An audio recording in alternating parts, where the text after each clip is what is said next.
Dans cette vidéo, on va voir comment faire du développement d'applications web avec un serveur local à l'aide de Visual Studio Code et de Live Server.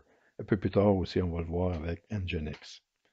Donc, auparavant, ce qu'on a fait, c'est on utilisait un client FTP, on téléchargeait un fichier, on pouvait le modifier et ensuite on le téléversait à nouveau dans le serveur distant.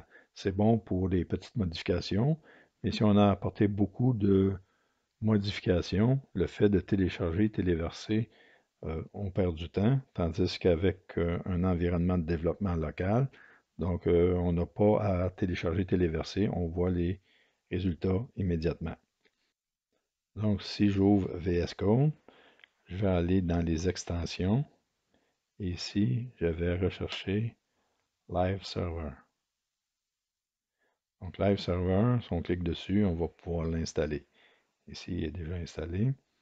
Donc une fois qu'il est installé, on peut aller dans les fichiers, ouvrir soit comme ça, soit faire Open Folder, si ce n'est pas visible. Là. Donc, et je vais aller directement dans gm-min, ces fichiers, web, avec folder. Donc, si je demande à une page vol.html, par exemple, souris droite, de voir ça dans le serveur, alors on ne voit pas la jauge, et la navigation, donc le style, les styles ne sont pas appliqués. Donc pourquoi? Si je retourne dans VS Code, donc les fichiers .gz, il ne sait pas quoi faire avec ça. Donc habituellement, un serveur peut être configuré pour décompresser les fichiers et les envoyer dans le furteur.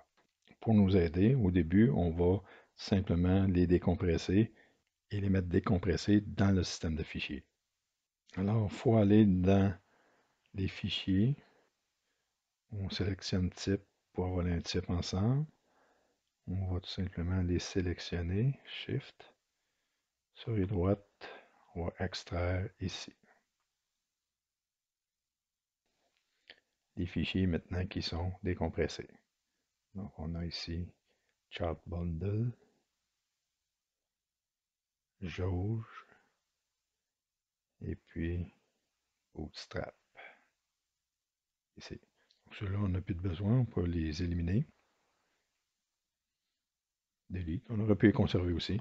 Ça ne dérange pas. Maintenant, si je retourne dans Visual Studio, si je vais dans Volt, Live Server, voilà. Donc maintenant, on peut modifier bien des choses. Si on va, par exemple, dans la page de commande et qu'on veut modifier le nom ici, ligne de commande, les couleurs, etc., on peut le faire facilement avec VS Code. Donc, c'est dans le fichier commande.html.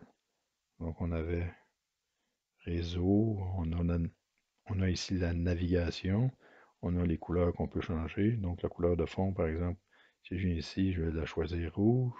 Bon, c'est pas dit que ça va être très beau, là, et puis, j'ai un objet.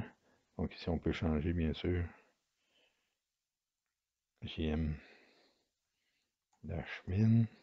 ligne de commande, c'est assez. CTRL S, voilà, et je peux aller voir le résultat ici. Donc, on pourrait le rapetisser de façon à avoir nos changements immédiats.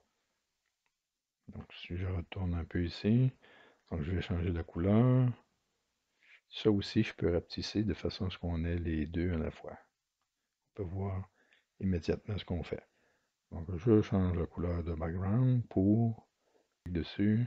Je vais aller dans le vert. OK. Enter. Voilà, je fais un CTRL S et ça a changé la couleur. Voilà pour le développement d'une application web ou la modification à partir de VS Code et de Live Server.